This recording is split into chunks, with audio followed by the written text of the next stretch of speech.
देखो, the pressure and temperature of two different gases is P T and volume V for each, they are mix keeping the same volume and temperature, the pressure of the mixer is. दो different gases दे रखे हैं आपको, दोनों का pressure P और T और V दे रखा है। पहले मान लो कि इनिशियली में प्रेशर P है, P1 की वैल्यू P है और T1 की वैल्यू भी क्या है, T दे रखी है, और V की वैल्यू क्या दे रखी है आपको, V1 की वैल्यू दे रखी है V।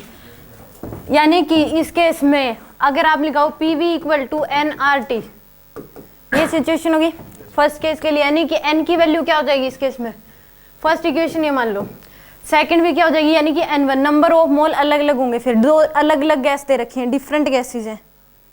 क्या दे रखे हैं आपको, टू डिफरेंट गैसेज, पर प्रेशर क्या है दोनों का सेम है, यानी कि P, V और T क्या है सेम है। इसका मतलब N1 जो N है, नंबर ऑफ मोल अलग अलग मान के चलो, क्वेश्चन में गिवन नहीं है।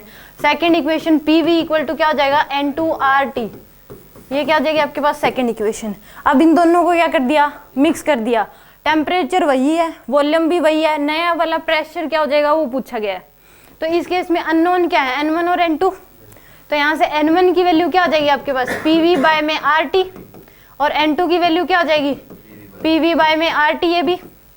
अब दोनों को मिक्स कर दिया तो नंबर ऑफ मोल कितने हो जाएंगे, N1 प्लस N2। अगर दोनों को मिक्स कर दिया, नई इक्वेशन अगर बनाओगे तो P डैश, वॉल्यूम तो V है, इक्वल टू N की वैल्यू क्या हो जाएगी, N1 प्लस N2 इंटू में RT, टेम्परेचर वही है। तो यहाँ से P equal to P dash की वैल्यू आ जाएगी आपके पास N1 प्लस N2 बाय में RT बाय में V, ये आ जाएगी।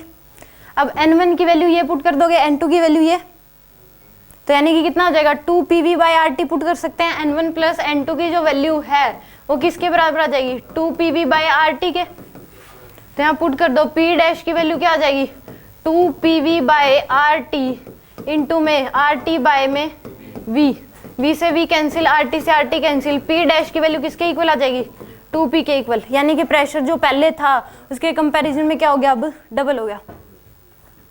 कोई डाउट इस क्वेश्चन में?